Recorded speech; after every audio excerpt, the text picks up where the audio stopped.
Hey everybody, welcome back to the Center for Off-Road Research, Shenanigans of Science. And this is a recently stretched out buggy that I had. It's on the Next Racing NX276. I'll do a video on that later on, but I have Gladiator links on it now. They're brass and Jora ones with the RC four-wheel drive comp wheels, and they're out there, so they widen the axle. We've had a major blizzard going on in Iowa for the past 3 days, so we've been climbing the walls. Temperature outside right now is -6. That's up 5 degrees from where it was earlier, so maybe it's starting to lighten up a bit. But right now, I'm very grateful to have the Center for Off-Road Research, Shenanigans of Science right here whenever I want to do some rock crawling. But this is the Christmas edition. So I'd like to wish everybody a Merry Christmas, Happy Hanukkah, Feliz Navidad, and however you celebrate the holiday. I'm grateful that you spent the time to watch my videos this year. Hopefully that I've passed something along that could help you. But we've been crawling up the walls lately here, just stuck inside the house, so I thought maybe we should measure that and find out what some of these trucks can actually do crawling up a wall. I'll start off with some tent scale. We'll do some 118 and wrap it up with some 124. Enjoy the video. Alright, I had to reshoot this particular scene because I lost the video. So we're going to start off with a 58.8 degree climb. And we'll see if it can't do that. I'll zoom out a little bit. Hopefully I'll get everything in the picture. I know this board's going to flex a little bit once I start putting some pressure on it. So hopefully the video will be able to capture the display. I'll read the angle as the truck starts to go up it. And since this was shot later, I also have this piece of tape on the bottom side of it to keep this level. Later on in the video you'll see one section that I'll make a note of where it kind of messed it up and did an inaccurate reading. But right now it's showing 59.00, kind of right on the 59 mark. And I got a Gen 7, Redcat Gen 7 Pro that has been depro'd, climbing at 59 degrees. So I think that's pretty good for a tent scale. A lot of them are happy if they're doing even 45. But that's showing 59.3 right there. But this is a beast of a truck. So I don't know if it'll do 60. It's kind of on the edge right there, so I don't want to drop it off and have it slam into the door because it's ready to backflip as it is. But it might do 60. Who knows? I'm going to call it 59 because that's what I saw. And I just thought I'd show you the Redcat before we move on from there. I've got the Vader skid plate, ton of brass up front. It has a metal center axle there, metal on the back. I try to keep the back light, but I've got a lot of weight on the front. These are Hobbytown beadlock wheels. Really like them. They're simple to put together, and they do a nice job. Also, the last test I was using a 2S battery. I also have a 3S. I assume they're about the same weight. 3S might weigh a little more, and I also have 90 millimeter shocks on this that got the weight down. In order to put 90 millimeter shocks on, I had to use this thin drive shaft because the thicker ones, like this one here, I don't know if you can see the thickness difference, but I had to actually notch my battery tray in there to clearance that, because if I didn't, the drive shaft would hit it, and you can see where it's actually worn a wear mark on the end of that outer half of that slip bearing there. But this thing is awesome. It'll outcrawl a lot of stuff on the trail, and I really like it. It's not done yet. No crawler's ever done. But next we'll get the Capra out that I'm just getting started on. This is my 118 Capra, and I've unplugged the light bar on the top here because it really eats up the battery. I've noticed a lot longer run time when I unplug that.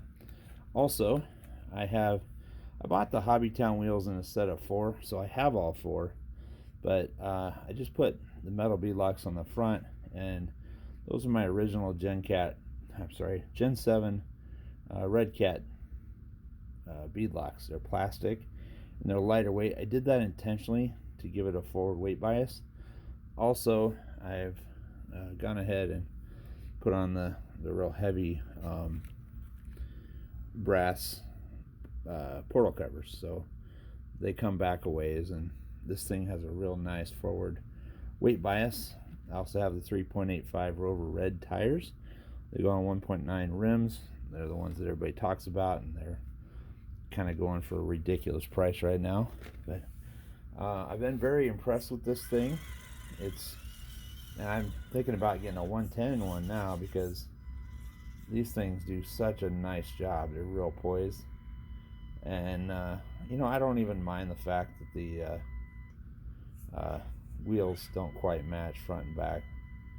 That doesn't really bother me. But one thing I am surprised by is that I don't quite have the center of gravity that my Redcat had. Now on the trail, the Redcat does awesome. I'll put it up against anybody's stuff, and it'll generally keep up. Comp rigs are going to, of course, do a little better than it, but it is a Redcat Gen 7, and that's at the exact same angle that I just ran the Redcat up. Looks like it's not really wanting to do it.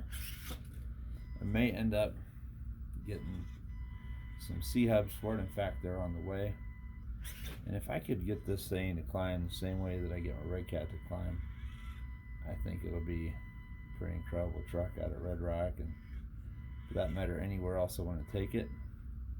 I probably run a little bit heavier forward weight bias than 60/40 like everyone talks about, but my philosophy is put all the weight on the front axle, and then it can pull itself if it needs to, because once you tip it up onto the back wheels, 100% of the weight transfers to the rear tires. So the only reason that I put weight on the rear axle is to keep it from front flipping. There are other benefits, but it's hard enough getting a real far forward weight bias that I don't worry too much about how much weight is on the back unless I need to. Now, I think a way to get a little more would be that pen spring mod to kind of keep that front end from hyper extending up. See, when it's at rest, it sits pretty low. Now watch when I bring it up, start putting some torque on the rear axle, that front end lifts.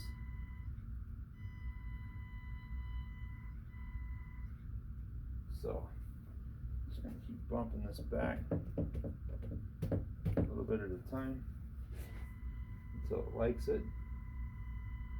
It likes that.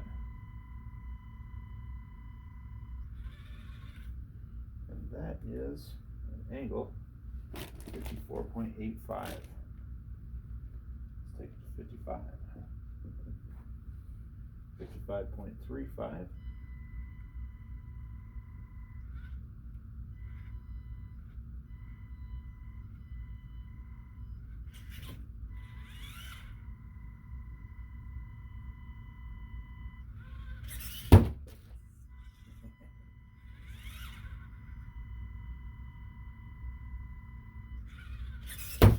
Well, with a little run, it's gonna do 55 for a while until it gets into the flexed out part of the board.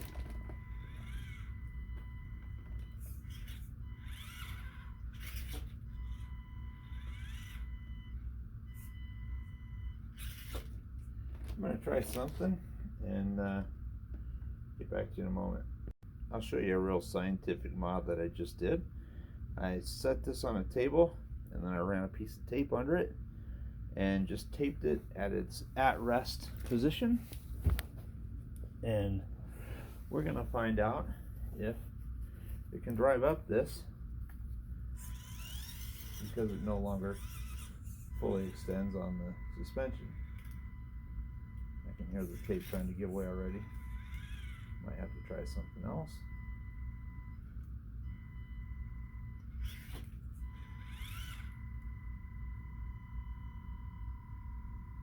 $55.4. That's basically a limiting strap mod. This is why limiting straps work. So I might figure out something with that, because I don't think it's going to need to flex much more than, I don't know. I'll figure something out. Maybe the pen spring mod, we'll see.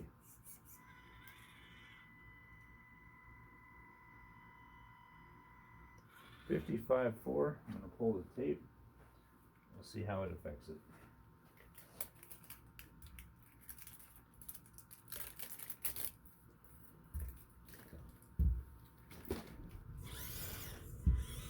Now the front suspension could fully extend again.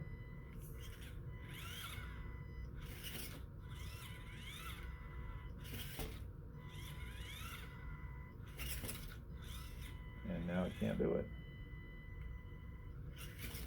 The pen spring mod forces the nose to not go to full extension on steep climbs. And that's a real good thing. I may do that a little bit later on tonight. Might as well, we've got a major winter storm going on outside and there's nothing else to do for probably a few days.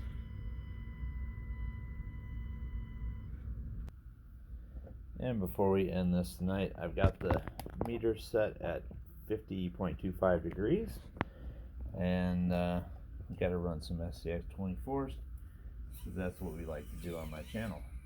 And this is a Gladiator based chassis, and it's a big tire rig, and the only reason it can kind of do this right now is the fact that it's so long. And I could add a little more weight to the front than I have. I have brass links on the rear, which is kind of pulling the whole thing down, but I could add them to the front because I own them. I just haven't yet. But this is a 50-degree climb, and this is by no means the best chassis I have. But for a big tire rig, it's not terrible. Well, it's not really good either, let's be honest about that. But once you carry a wheel off the ground like that, the next step is flipping over. I'll show you the Mofo V3, also a big tire rig next. I could reshoot that last shot, but when I got here, my meter had rotated, and I'll show you what that did. It had actually come on tape like that and went down to 50. When in fact it was sitting at 57 degrees. I was wondering why that wasn't doing better than it was, but I need to modify my test rig here. I have not actually moved the board since then, so I will call that 57 degrees when I push on it. I'm going to tape this down right here so it can't rotate again. I'm going to reshoot that last run just so you can see it's 57.25 degrees with the Gladiator chassis. Let me throw the battery back in it. Alright, 57.25, all in one shot, just to show you that I'm not making it up. I don't want anybody to say that my numbers are not legit.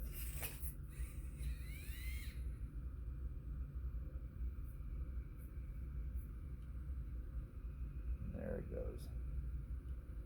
57.25 on a big tire rig. And I think I'm going to put the brass front links on it because that'll probably be worth another 2 degrees. So That's going to happen next. And this will show you the effects of wheelbase.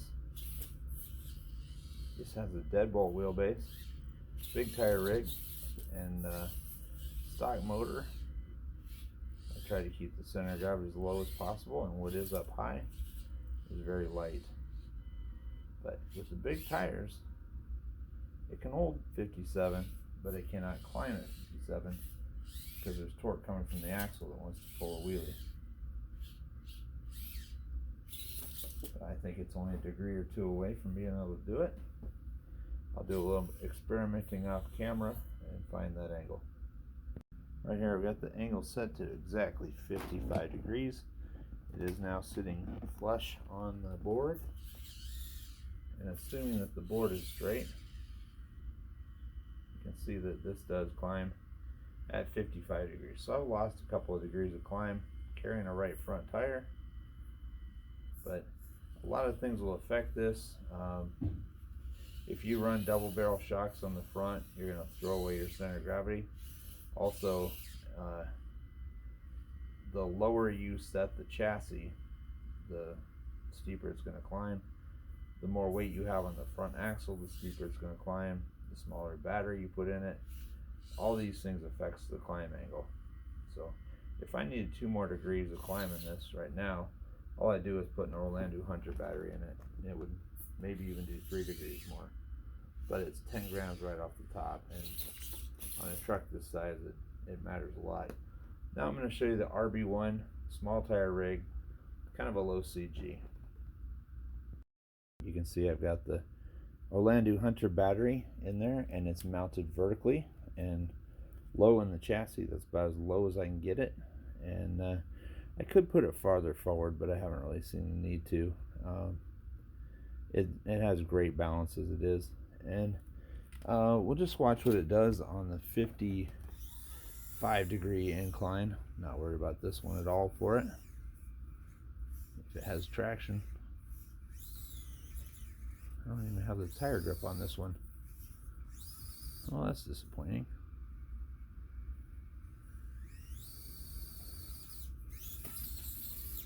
Did a full throttle run on that, and it can't pull itself up.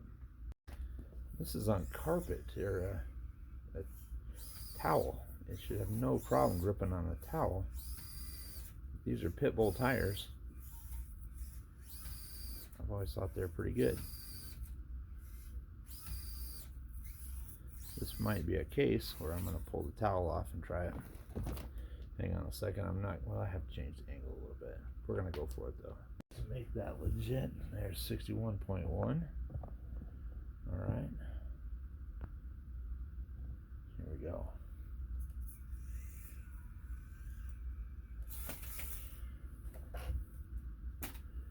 Did 60.6. I like to see 61.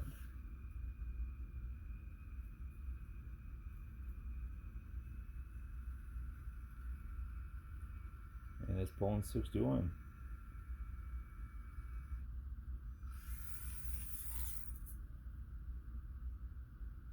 Try 62. I don't know what's going to do that, but we'll give it a shot. 61 and a half.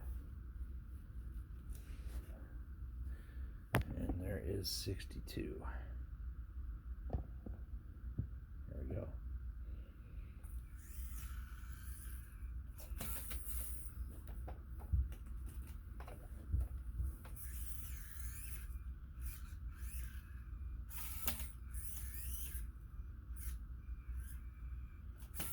Well, that might be just a 61 degree vehicle in this configuration.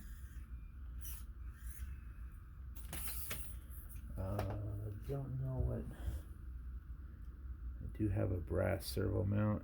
I've got a 13 gram front weight on that. The only way to get that heavier up front would be to put a metal axle housing on it. That already climbs pretty good. Just a little more weight would make it better. These are the trucks that we tested tonight. The ones I like the most, if I had to pick a favorite out of these, I don't know. It's always going to be my Gen 7. It was my first crawler, and it's probably the one I've done the most work to, and it shows. It's super capable, climbs at almost 60 degrees, and that's kind of in comp rig territory. So it's a good truck. Uh, Very modified, portal axles, all that.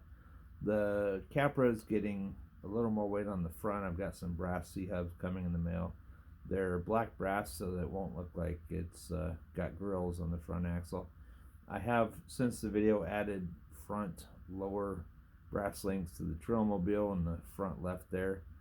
The Mofo V3 is one of the most capable 124s that I have, and it'll go places other stuff can't, just because it has great balance and it has really good ground clearance. I think it's got 10 more millimeters of ground clearance than the RB1 next to it.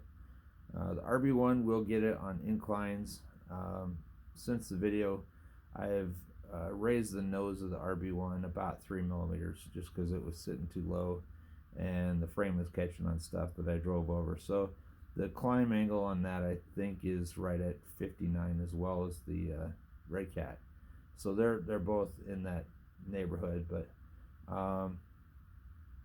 the white Trailmobile on the side there, the left side, is probably, if you were to measure it out, what a true 1/18 scale should look like. The Capra on the back right there is what Axial is calling 1/18. I don't have a problem with that. It fits into my suitcase, and I'll be able to travel with it once I'm back flying. So hopefully that'll happen soon. But I'm just getting started on the Capra. It's going to be even better in the next coming months. If I can get it to climb at 59 degrees like the Redcat, I'd probably be good there. Adding more weight to the front is only going to reduce the battery life and put more wear on components. So I do want to keep that light. I don't want to go too crazy with it, but I do want to get it to be extreme performer. But if you want a truck to climb steep, just move the weight forward and as low as you can.